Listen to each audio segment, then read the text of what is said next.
for those 4 years trying to beat him down. And there's 2 assassination attempts. This is a guy that's supposed to be there.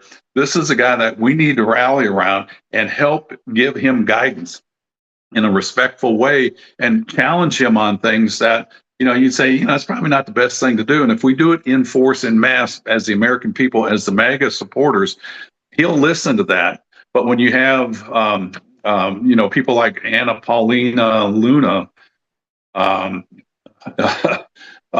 doing proxy voting. Yeah, let's go ahead and talk about that, Ted, since you mentioned. We'll get back to the tariffs in a minute. Go ahead, talk about it. So you've got Anna Paulina Looney is probably a better word, Luna. And her real name is Meyerhofer, I think.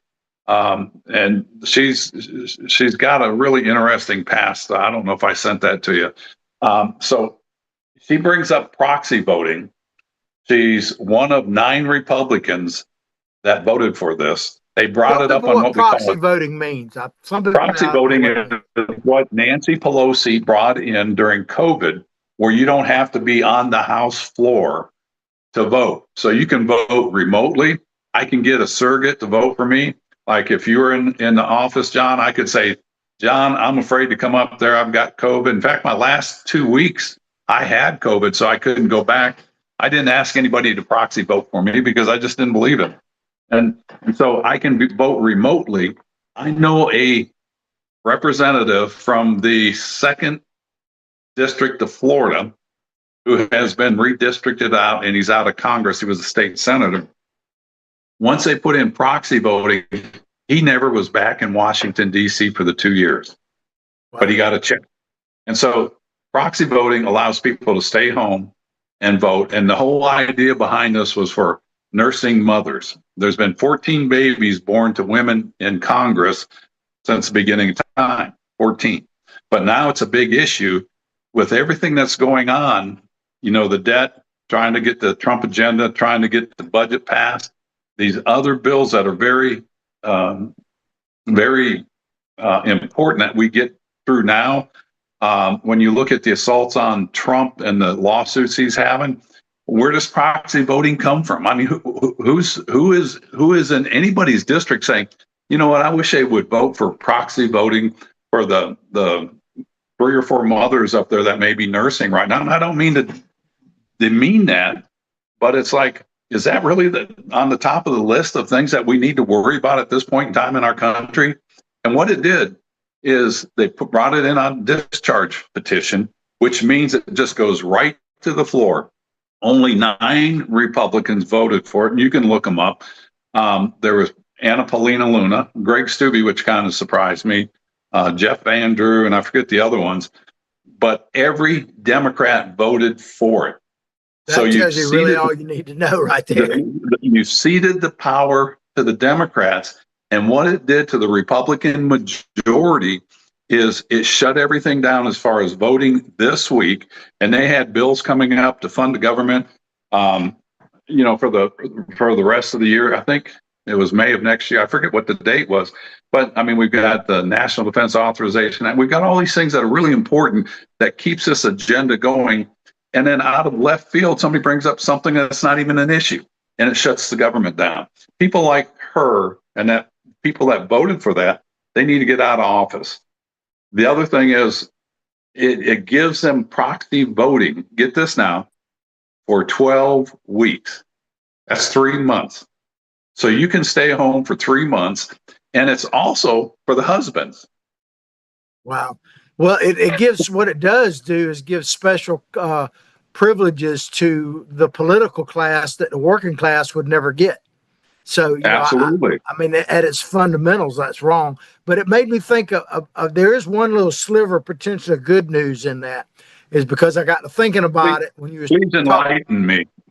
Well, you were talking about the one member of Congress that just stayed home for 2 years, and we're worried about war and all that, rightfully so. Well, I was thinking about the Terminator movies, where AI basically takes over and destroys us all. But with this proxy thing and people wanting to work from home, and like we talked about last week with the state workers in Minnesota and all, the Terminators won't have to kill us. they won't have to kill us. We can just live the rest of our lives on in our lazy boys, basically. Because they won't have to fire a shot. They'll just proxy us out, basically. You'll have to have a lot of hemorrhoid creams around. Yeah, I hear you. Well, we're going to take a quick commercial break, and we're going to come back and pick up on the tariffs and some other subjects in just a moment. So please stay tuned. Please sponsor our sponsors. Do business with our sponsors, and if you'd like to become one, look at the contact Freddie tag you'll see periodically appear on your screen. But we'll be right back and hear more from Captain Ted Yoho. Although the owner of Lewis Oil Company maintains she is 29, Lewis Oil turns 60 years old in June. Chevron would like to recognize the North Florida second-generation family-owned business, celebrating its growth and staying power. Lewis Oil Company maintains significant on-hand supplies, strategically located fuel depots, a delivery fleet, on-site service, fuel card locks, and convenience stores. Lewis Oil Company understands its responsibility in the local economy by providing service and delivery on demand and in crisis. As a first responder for 18 Florida counties and the Southeast from Texas to Virginia, we are proud of this rare accomplishment. Lewis Oil delivers. This is Ward Scott, and I want to thank all our sponsors who keep the show going and pay the bills. The Ward Scott Files premium sponsors are Crime Prevention Security Systems, large enough to serve you, small enough to care. Meldon Law, the only official injury partner of the Florida Gators. The Ward Scott Files Gold sponsors are Lewis Oil Company, Shoot GTR, On the Spot Dry Cleaners, R&R Construction, and Style Cuts. If you are interested in promoting your business on the show, you can visit our website, www.wardscottfiles.com, and click on the Advertise Here banner on the right side of the page, or call my friend Freddie at 352-284-3733. Again, thank you to all the great businesses that support the Ward Scott Files. And remember, if you like the show, thank our sponsors and support the businesses that support us. What you just said is one of the most insanely idiotic things I have ever heard. Everyone in this room is now dumber for having listened to it. May God have mercy on your soul. Ward, that very much surprises me that you've never been tased. You can't handle the truth. All bees poop. A warthog. He's going to come up the steps. Here he comes. Oh my goodness, and he's huge. Hello, boy. Wonder if we can pet him. Hi, boy. Can we touch him? No, don't. Help me! Help! Help!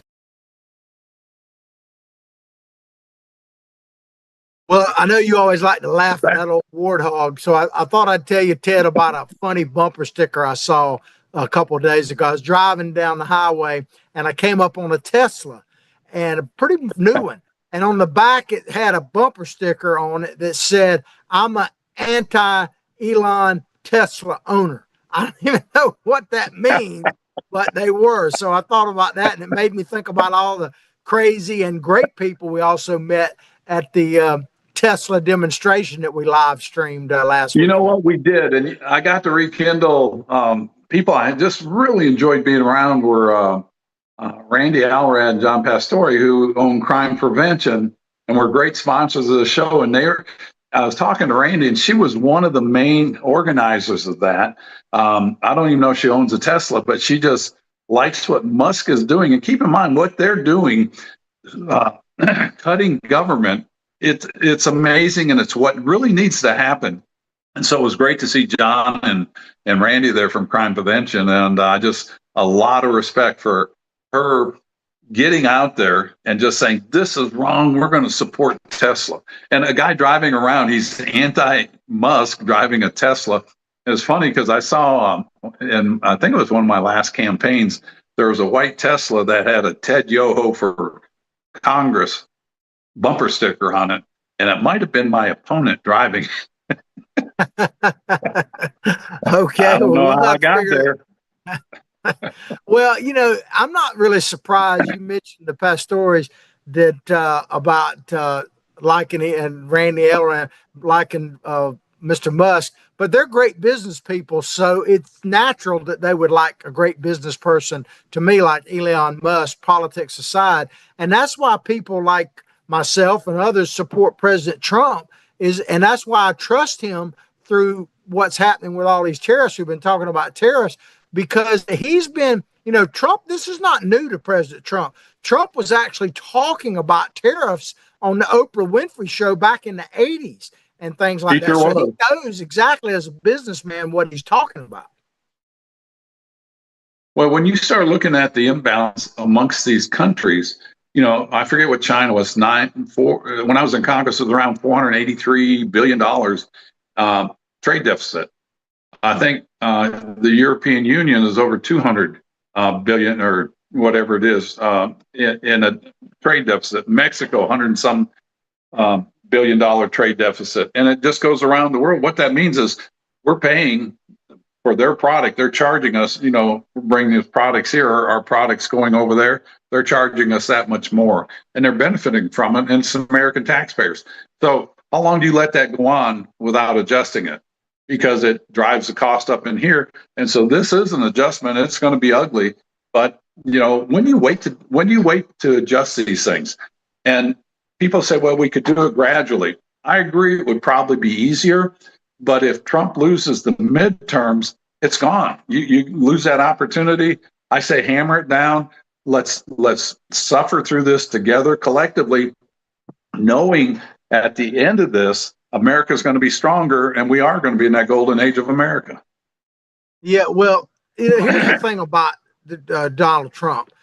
You got the European outgoing German chancellor saying that the European Union needs to stand up for a short period of time because Trump will fold. First of all, I don't see Trump folding. They don't seem to understand the man. And I think if they get in there and start negotiating with him, I don't think Donald Trump wants tariffs to last forever. What he wants is an even playing field. And like he said, literally, we've been getting screwed for, 100 years, certainly the last 50 years. Can you say that word or are you going to get censored? No, I don't think I'll get censored for that. Well, if I was a Democrat, I could say something else. But, well, that's true. I'm sorry. Yeah, on the floor of Congress, no less. But first of all, Ken, really? I don't see Donald Trump folding. And secondly, I think if people were to go to actually negotiate with the businessman that is President Trump, we could get this thing resolved. I agree 100% with that. And the sooner you stand up strong, you're going to see these other countries come back our way. For China and Japan economically, I could see maybe why they want to do that, but they need to look at the bigger picture. If we don't adjust this, China's going to get bigger, stronger. And,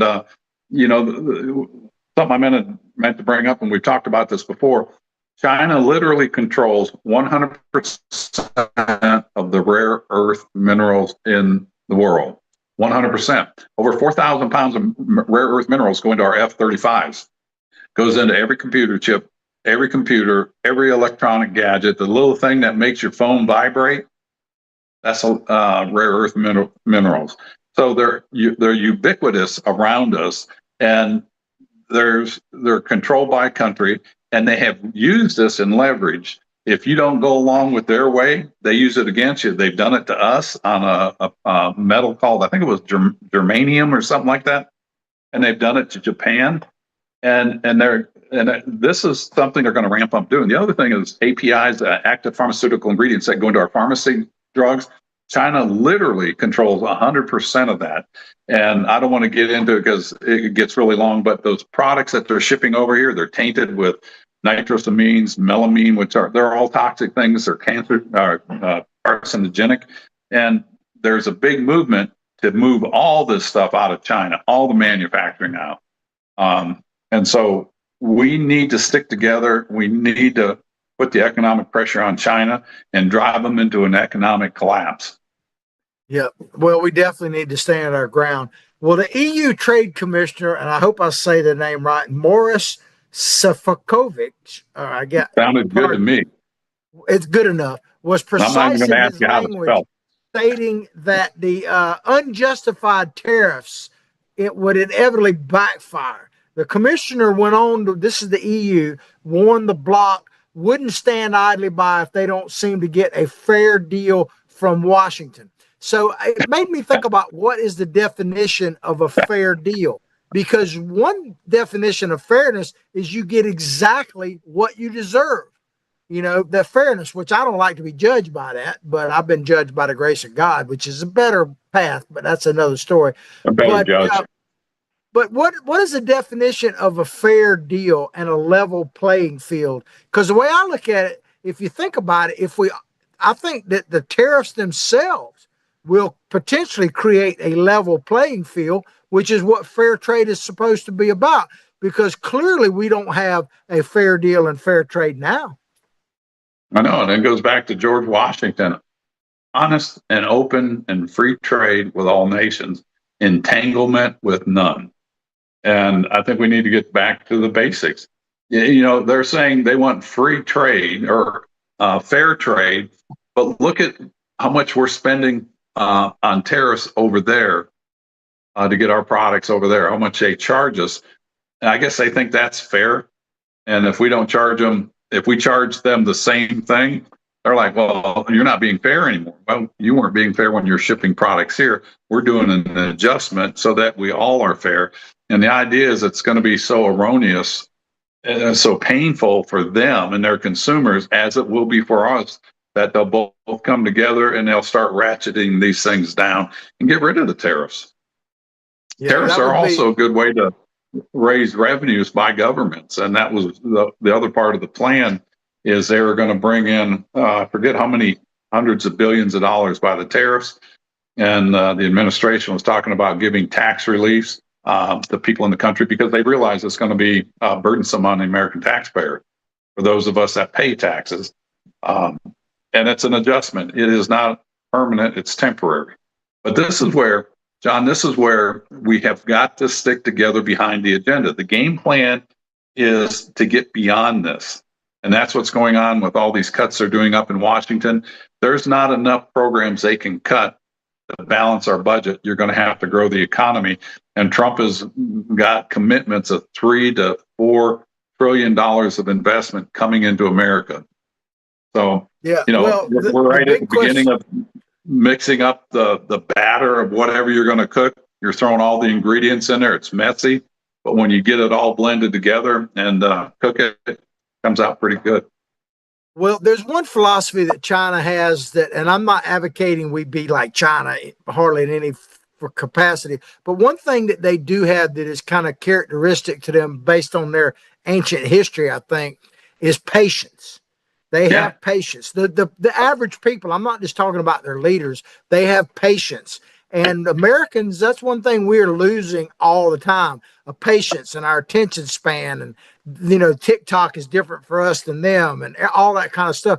I wonder if we're going to have the patience because Donald Trump himself has now said that it's probably going to take 2 years to really start seeing the results of all this new money coming in that you were just talking about. But people are looking at their 401ks today and, you know, which is a whole nother subject of how you should invest your money. The only thing I would tell people on stock tips is if you need money within the next 6 months, it probably shouldn't be in stocks because in any 6 month period, they could go up or down. I'm not telling you what to buy. My stock tip I give people is don't listen to anything I say on stocks. Yeah. Listen to Nancy Pelosi. She should do a podcast on stocks, right? But, you know, do we have the patience to stay behind Donald Trump through this process? Because the left is betting that we don't, and the media is betting that we don't. They are, and I know you've got a clip coming up of one of the future wannabe leaders talking about how Trump has been in office for 60 days or 90 days and hasn't done a thing. So, yeah, hadn't done a thing. Well, so any predictions on what you think is going to happen with the tariffs? Do you see them totally disrupting our system, or do you think there'll be some deals made big or small? How do you? I think you'll see deals. Predict it, what do you think? It's, it's like anything that happens, you get the gnashing of teeth, the turning of heads, the swearing. People are mad and are upset. But then reality sets in. And it's like, you know what? We do have to change the direction we're going. It's unsustainable for all these countries. You look at the living standards across the world are dropping. And part of that is due to the inflation, due to taxes, due to the cost of goods and the devaluation of dollars. And so I think you're going to see this worldwide adjustment. If we can stay out of conflict, we're better off. And I think everybody's in agreement with that. And so somebody has to lead on this. You look at our history over the last 40 years, it's like when I came into Congress, when Cliff Stearns, the guy I ran, it was always my congressman. I supported him until I woke up. When he came into Congress, we were $2 trillion in debt, and that was 1988. When I challenged him, we were 10 trillion. When I got in, we were 13.5 trillion. And I wanted to get it under control then. And when I left, it was around 20 trillion. Now it's 30. I heard yesterday up in Washington, I just got back last night about 2 a.m. They're talking about $37 trillion in debt. We're paying over $3.2 billion, 3.2 billion with a B, a day in interest to service that debt. Absolutely. Well, while you were talking about that and we were talking about patience, something just sparked in my head about what you and I've talked about this before. JFK saying, ask not what your country can do for you, but what you can do for your country. That's what the Congress needs to do, really. And you're talking about the whole proxy. And they need to come together. They need to come together, but they need to put their own egos aside a little bit, which I know is tough to do, and do what is best for the country for at least the next 2 years and 4 years of Donald Trump's administration. And then let's see where we are. They need to come together as a cohesive group. They need to be the Gators in the last couple minutes of that last game they had when they were down 10 points. They came together, and that's what we need to do. You brought up China and their patience. Sun Tzu, who was their leading general throughout history, he wrote a book, The Art of War. And in that, he stated, bide your time, hide your strength. Bide your time, hide your strength. Mao Zedong in 1945 wrote the idea of the 100-year marathon, where they mapped out where they were going for 100 years, and they have strategically worked and achieved those things. They're over 77 years into it, I think. And they're right on step. His goal is in 2027. The predictions are there will be a war going on. And so this is why it's so important that we get behind Trump. We get this agenda through, get our house in order. It's biblical. You can't feed your neighbor if you're starving yourself. And we're starving. Our nation is about to collapse economically. That's why you see gold prices going up. These tariffs, it's an adjustment that needs to be made. We've had all these years to make that adjustment. So nobody's had the backbone to do it. Trump did it. We put him in there. They need to support him. You don't need to be bringing up proxy votes in Congress because you want to stay home and nurse a baby. And again, I'm not demeaning that. It's a very important thing to do. But people have nursed babies through Congress for the last however many. I think there's been 14 babies that were born while women were in Congress. They seem to get by okay. But proxy voting was self-serving, and it disrupted what we need to do, and it divides our nation, it divides our party, and weakens our chances for the midterms. Yeah, well, especially, and I don't mean to put more pressure on mothers, but mothers, I think better than anybody should understand that we need to protect, do things now for the future because of our children and grandchildren, without a doubt. But I want to move on. Mary Miller out of Indiana came in, and she's had 7 children. She's a farmer. She's a grandmother. And she wrote a response to Anna Paulina Luna saying, you should nurse your babies, but there are facilities, there's private rooms on the House floor, there's daycare in Congress that people get if they have children up there. There's all these things that they can do, and you can have somebody drive you to the House floor, vote, and come right back. So it was something that disrupted the. Go ahead. we know that if you give an inch to these progressives, they'll take a mile because they'll be special. They'll say, okay, well, if women need to nurse their babies, then, I mean, these are people who are having sex in committee rooms with each other. You know what I mean? So Yeah, right. interns and whatnot. So if you give them a inch, they'll take literally the proverbial mile. That's true. Well, It was a misstep. It was a bad misstep. Sorry. Let's go on. Absolutely. We'll definitely can come back to that at some point in the future. But I want to talk a little bit about the special elections because they happened in Florida and then a sort of a special election, if you will, in Wisconsin. So let's talk a little bit about that. The good news is the people of Florida in the two districts, the House districts that were special elections, did their job and returned them put Republicans in control of those. So, but here's an article from the AP.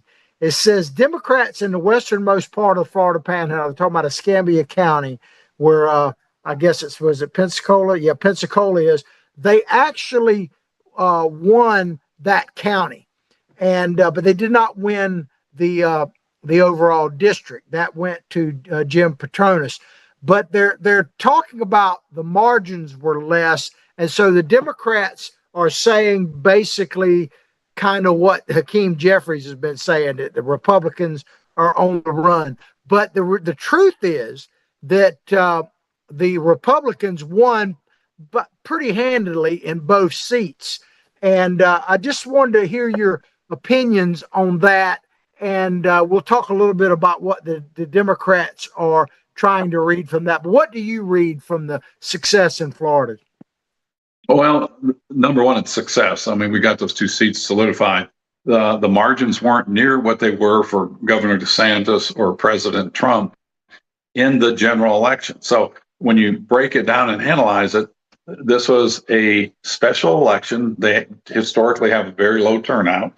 You don't have a long time to campaign. It was announced in January. The race would be April 1st. So you've got 60 to 90 days to do that. You've got to qualify, or you've got to get your petitions and all that. And there was a primary in there too, keep in mind. And so historically low turnouts, they still did win. Candidates, I don't think were well known. Jimmy Petronis was. Randy Fine's been a state rep for a while. He doesn't live in the district. So, with all that going on and all that churning, we'd like to see stronger results, but a win is a win. It's like the Olympics. Nobody remembers who came in second 6 months after the Olympics. Oh, yeah, that guy came in second in the Masters. People don't remember that. They remember the person that win. And the important thing is we have two seats that are going to be in the majority, make us the Republican Party stronger. Now it's up to the leadership of the House and President Trump guiding these people on the agenda that they want America to accomplish. And he's laid that out very strongly. But the Democrats are going to say, oh, look, they're weakened. They're vulnerable. Look at how much money in the race for Randy Fine, who's my congressman. The Democrats put in over $9 million. He put in 600,000 of his own, and I think there was about 1.5 million in it. So they're saying, oh, the margins were smaller, so it's vulnerable. They had 9 million to 1.5 million. They should have just won that, but they don't. People don't like their ideals and their philosophy and the direction that they want to take this country in. Yeah, well, between the two races. Between the two races, Fine obviously got outraised the most, but between the Petronis got outraised as well. The average was about 8-1. The total amount they spent on the two races was about 8-1. And but that shows a couple things. One, they got the money. Remember Kamala got over $1.5 billion for her campaign, so they can get it was 200 billion, wasn't it? Yeah, something. Yeah, right. It's crazy amount of money. So they can raise the money. Here. Go ahead, keep going. The other thing is, and you mentioned, that they're off-year elections. They tend to favor the most motivated people. And let's face it, we've seen it. The people that like at the Saturday Tesla thing we went to, we were talking about earlier, the people on the pro-MAGA, pro-Tesla, pro-American side or either they were either retired or people that were working and all that kind of stuff. So, and they weren't none of them getting paid to be there. The people that are really pushing the Democratic Party right now, you hear them are, quote, activists. They're activists and they're highly motivated. So, and they're getting paid to do it. All this money went somewhere. And so I'm not surprised by the overall turnout. I don't think, it doesn't mean we can take it lightly, but I don't think Florida is in danger of becoming a purple state again for a while anyway. Now, we kind of need to look at that, John. And I misspoke. It was right at $2 billion they raised in the Harris campaign. But if you look at what's going on in the state legislature, people are turning somewhat against DeSantis, and they're voting against strong conservative bills. His immigration bill, they're working against them. And do we have a creeping of the rhino type of people coming into our Florida Republican majority? And this is something, again, you can never go to sleep on these things. You got to stay active. And like you said, educate, motivate, and activate the listeners and let them know what's going on, because complacency is an easy thing to fall into. It's a hard thing to get out of. And there's a million reasons and excuses not to do something, but you only need one reason to get something done. And you look at the Democratic agenda of today, it's anti-American, and that should motivate anybody. Well, you know how I feel about a lot of that we can't save ourselves from ourselves if we're not activated, motivated, and all of that kind of stuff, because we're going to get the government's never going to be better than the people it serves. It's just not for any length of time. It may be short period of time, but not for any length of time. But I want to talk really quickly about the Wisconsin Supreme Court election, because there's some interesting stats in there. First of all, the Democrat won, and that means that there'll be at least I think for the next 3 years, a majority liberal court there. And there's some major impacts of that, how it could affect the Trump administration. The biggest, and this is what Elon Musk was trying to say, is in the midterm elections coming up, because there could be some House seats redrawn that favor Democrats, and we could lose a couple of Wisconsin Republicans if that goes like they fear it might go. So there's that. But to me, there were two really interesting data points in that, Ted. One was that the Republican, who was a pretty solid candidate, he was attorney general, so he'd won statewide and was backed by President Trump. He got like right at 600,000 less votes than Trump did when Trump ran for president, and won that state narrowly. So some drop is expected, but that's a pretty big drop. And the most curious thing about it was there was also a ballot initiative about voter ID, a constitutional amendment for voter ID, and that passed by 25 points. And so what that tells me, it passed. So here's the what perplexes me a little bit. You've got that passed by 25 points, but the people you elected to it are totally opposed to voter ID. So that tells me there's a disconnect. And that's where shows like ours come in, to really educate people about what's truly on the ballot. Because I don't think people realize that on one hand, you're voting for voter ID, which apparently a lot of people support across the aisle, but you're supporting people who are going to work against that. I don't think people put that together.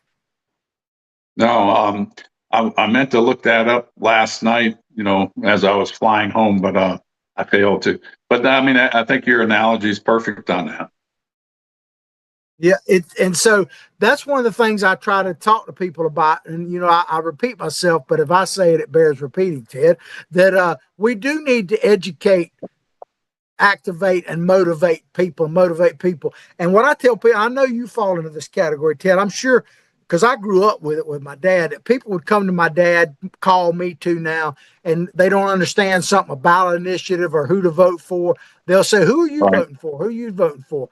And so I tell people, if you don't have someone like that in your life, you know what that means? You need to become that person. You There need you to go. become the person in your neighborhood where people look at the political signs you have in your yard. So that's one of my missions is to get people engaged, because if we're not an engaged citizenry, we can't keep the republic that Benjamin Franklin and our forefathers gave us. No, I agree. You know, I mean, we've seen that throughout history. And if you look at any failed empire or great nation, you know, you look at the things that they failed from, it's virtually the same thing over and over again. Here we are again. It's kind of like Charles Dickinson or Dickens. These are the worst of times and these are the best of times, or vice versa. And, you know, history repeats itself. Are you going to do that Cory Booker short clip? Well, I don't know if we're going to have enough time to get to that. Okay.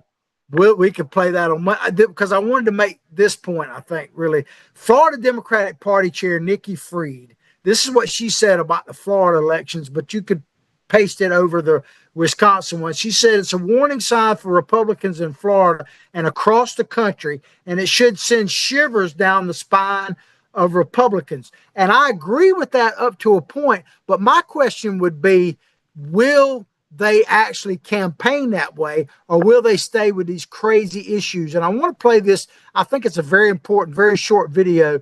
I don't know if you saw this, but there was a young lady in Maryland, I believe it was, that was competing in fencing at a very high level. This was a pre-Olympic trial. And she takes a knee, and you can't really hear what she's saying, but she tells this transgender man athlete that she's not going to fence against him. Let's play. I think you can tell. I think you can tell what she's saying by her actions. Yeah. So I think people are seeing it right now.